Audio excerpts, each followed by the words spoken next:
press release. Your name is spelled right in the press release with your. Yes. And what are your credentials, just to make sure? I'm a professor of biological sciences at UA in the Department of Biological Sciences, and I've been in Alabama since 1999. Okay. And all right, yeah, you're framed up.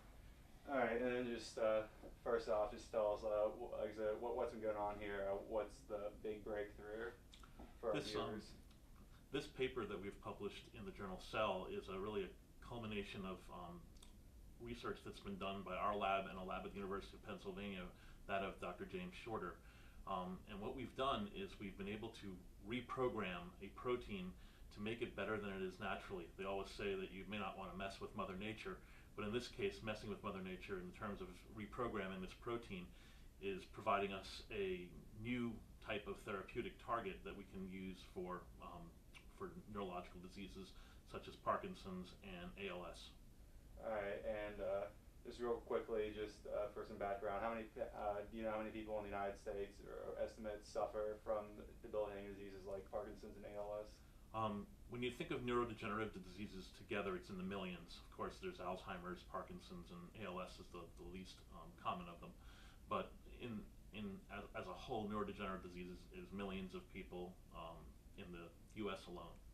And in layman's terms, I know it's difficult, and as simply as you can put it, what exactly would this protein do, or how exactly would it, I guess, work to combat the effects of Parkinson's and ALS? So one of the hallmarks of neurodegenerative diseases is that over the course of aging, they accumulate proteins in the neurons of the brain that seem to aggregate and misfold and don't maintain their normal structure.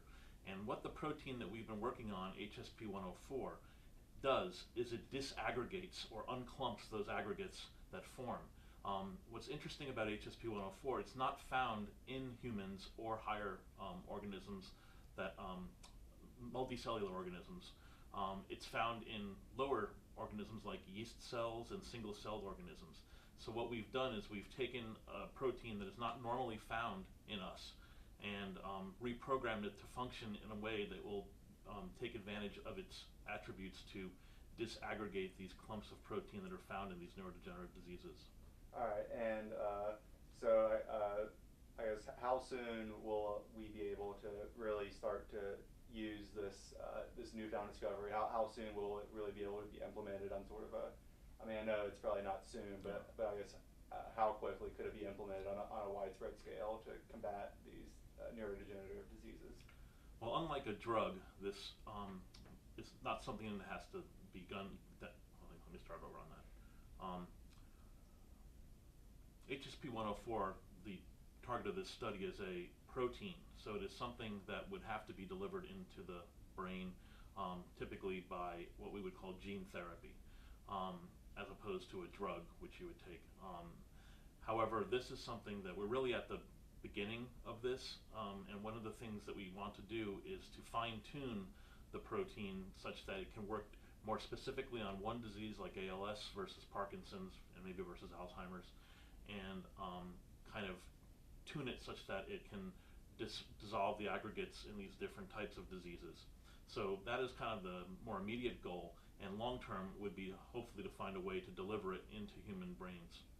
All right, and that's more than enough. Thank you. You were great. Oh, sure, that's not much. And then I forgot to press record when I was doing the establishing shot, so why don't I do that real fast? You forgot to press record for what? Yeah, for no, not for the interview. Don't worry. I always make sure I got that. Sometimes they're establishing shots just because they're so.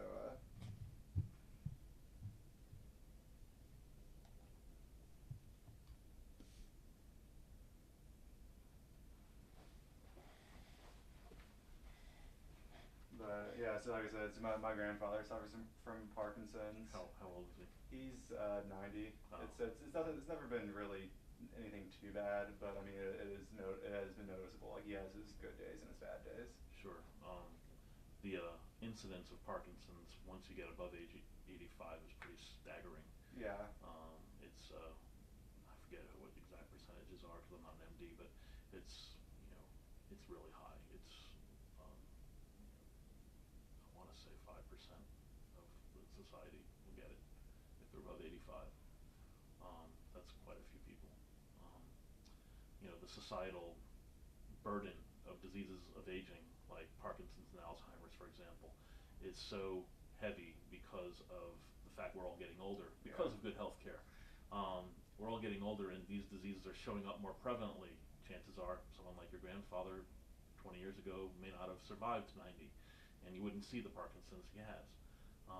Now many people are surviving, and it's showing up.